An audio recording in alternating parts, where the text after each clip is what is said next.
बलूचिस्तान में मानसून बारिशों के दौरान 13 खवातीन, 4 बच्चों समेत 22 अफराद जाँ बहक हो गए। 28 जून से सूबे में बारिशों से नुकसानात की PDMA बलूचिस्तान ने रिपोर्ट जारी कर दी है। PDMA बलूचिस्तान के मुताबिक हलाकतें सैलाबी रेले में बहने, डैम में डूबने, दीवार, छत और आसमानी बिजली गिरने से हुई। कई सड़कें ट्रैफिक के लिए बंद हो गईं। राबता पुल भी मुतासर हुए। योब में सैलाबी रेले में गाड़ी बह जाने से एक बच्चा और 3 खवातीन, ज़ियारत में भी 3 खवातीन, मुसाखैल और कोहलू में करंट लगने से 2 बच्चे जाँ बहक हुए। लजबेला और लोरलाई में दीवार गिरने से 2 अफराद, खुजदार में 3 बच्चों समेत 6 अफराद जाँ बहक हुए। दुक्की में 4 बच्चियां सैलाबी रेले में बह गईं।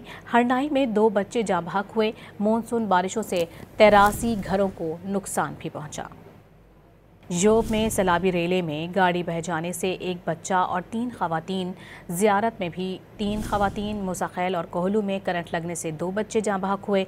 लजबेला और लोरलाई में दीवार गिरने से 2 अफराद, खुजदार में 3 बच्चों समेत 6 अफराद जाँ बहक हुए।